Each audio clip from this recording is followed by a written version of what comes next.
이번에는 최대 300만 원을 받을 수 있는 지원금 정보를 가져왔습니다. 그럼 전 국민이 대상이 될까요? 그렇지는 않습니다. 일을 하시는 분들이 대상입니다. 특히나 작년부터 일하셨던 분들은 이번 영상이 도움이 될 가능성이 크니까요. 끝까지 시청해주세요. 정부에서 주는 지원금은 다양하게 있습니다. 다양하다 보니 일일이 기억하기도 어렵고 심지어 신청 기한을 놓치면 지원 대상이어도 지원금을 못 받는 경우도 있습니다. 내가 지원 대상인데 지원금을 놓치면 정말 아깝잖아요. 그러니 빠르게 신청 기한부터 확인하는 것이 좋습니다.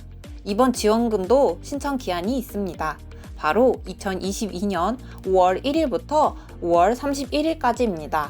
이미 아시는 분들은 벌써 신청하셨을 수도 있습니다. 그러니까 오늘 영상 보시고 늦기 전에 빠르게 신청하셔서 가구당 최대 300만 원의 지원금을 받아가시면 좋겠습니다. 그럼 지원금을 얼마씩 주는 걸까요?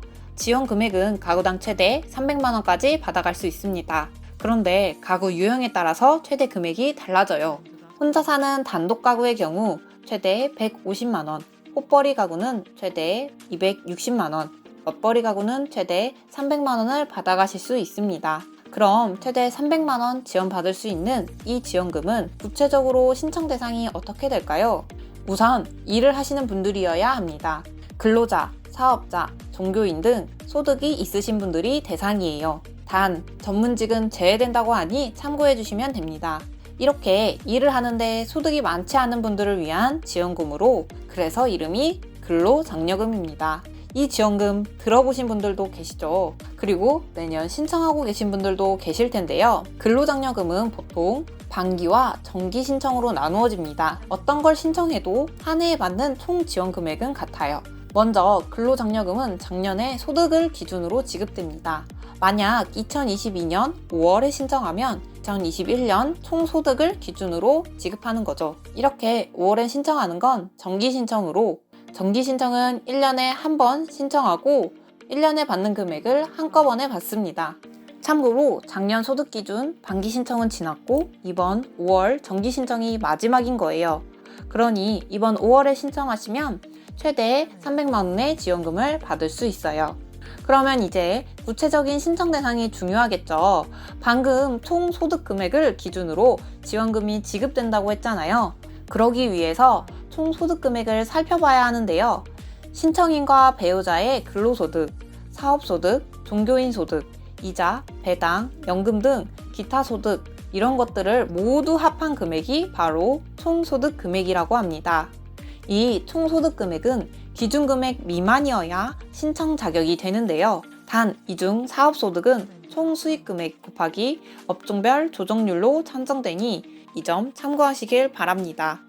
또한 기준금액도 가구 유형에 따라 달라지는데요. 우선 단독 가구의 경우 2,200만 원 미만, 호벌이 가구의 경우 3,200만 원 미만, 맞벌이 가구의 경우 3,800만 원 미만이어야 근로장려금을 받으실 수 있습니다. 그런데 여기서 말하는 단독 가구, 호벌이 가구, 맞벌이 가구는 도대체 무엇일까요? 그 기준에 대해 잠시 설명해 드릴게요. 단독 가구는 배우자, 부양 자녀 및 생계를 같이 하는 70세 이상 직계 존속이 없는 가구를 의미합니다. 그리고 호벌이 가구는 배우자의 총 급여액이 300만 원 미만인 가구로 18세 미만의 부양 자녀 또는 생계를 같이 하는 70세 이상의 직계 존속이 있는 가구입니다. 또한 맞벌이 가구는 배우자의 총 급여액 등이 300만 원 이상인 가구가 기준입니다. 이러한 가구들을 보시고 우리 집이 어떤 가구 유형에 해당되는지 확인해 보세요. 그리고 총 소득 금액 외에 자산 요건도 충족해야 하는데요. 가구원 모두가 2021년 6월에 현재 소유하고 있는 자산 합계액이 2억 원 미만이어야 합니다. 여기서 재산 합계액은 토지, 건물, 승용자동차, 전세 보증금, 금융자산, 유가증권, 골프 회원권, 부동산을 취득할 수 있는 권리 등이 포함됩니다. 그리고 추가로 재산 합계액은 1억 4천만 원 이상이라면 근로장려금 지급액의 50%가 차감된다고 합니다. 여기서 우리 집에 빚이 있는데 빚은 차감되나요? 하고 궁금하실 수 있는데요. 부채는 차감되지 않는다는 점도 참고해 주세요. 추가로 근로장려금도 제외 대상이 있는데요. 2021년 12월 31일 현재 대한민국 국적을 보유하지 아니한 자는 근로장려금 대상에서 제외됩니다. 단, 대한민국 국적이 없더라도 대한민국 국적을 가진 자와 혼인한 자와 대한민국 국적에 부양자녀가 있는 자는 근로장려금 대상입니다. 그리고 2021년 중 다른 거주자의 부양자녀인 자는 근로장려금 대상에서 제외됩니다. 즉, 일을 하고 있더라도 부모님과 함께 살고 있다면 본인은 근로장려금 대상에서 제외되는 거죠. 이 점 참고하시고 신청하시기 바랍니다. 그리고 앞에서 말씀드린 대로 신청기한은 5월 1일부터 31일까지인데 만약 이 기한을 놓쳤다. 그러면 기한 후 신청기간이 따로 있습니다. 6월 1일부터 11월 30일까지 기한 후 신청을 할 수 있습니다. 다만 이렇게 기한 후 신청을 하게 되면 근로장려금의 10%를 감액한 90%만큼만 받게 됩니다. 너무 아깝잖아요. 늙지 않게 신청하셔서 100% 금액 모두 받아가시길 바랍니다. 이쯤에서 신청 조건 생각하기 복잡하고 근로장려금 신청 대상인지 바로 알 수 있는 방법은 없을까? 하고 궁금하신 분들 계실 것 같아요. 바로 여러분들이 신청 대상인지 확인하는 방법을 알려드릴게요. 원래 근로장려금 신청은 ARS 전화, 손택스, 홈택스, 그리고 카카오톡 이렇게 4가지 방법 중에 한 가지를 선택해서 진행이 가능한데요. 여기서 ARS 전화를 통해 내가 대상인지 1차적으로 확인할 수 있습니다. 1544-9944로 전화하셔서 근로장려금 1번 선택하시고 주민번호 입력 후 내가 신청 대상인지 알 수 있습니다. 만약 신청 대상이시라면 다음 단계로 연락처와 계좌번호만 확인하시면 신청이 완료됩니다. 이렇게 신청하는데 저는 약 3분 정도가 걸리더라고요.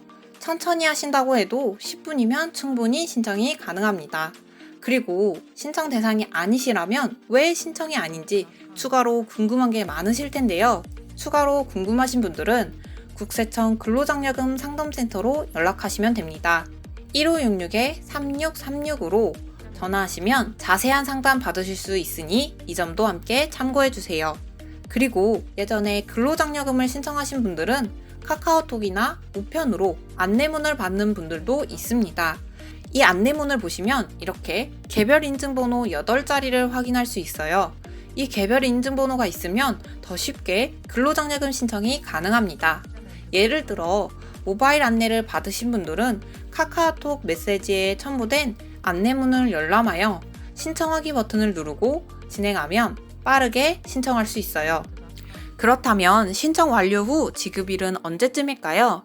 원래 정기 기준으로 9월 말까지 지급되나 이번 2022년 근로장려금은 8월 말에 지급된다고 하니 5월 안으로 꼭 신청하시고 8월 말쯤 지원금 지급받으시길 바랍니다. 오늘은 2022년 근로장려금에 대한 정보를 알려드렸는데요.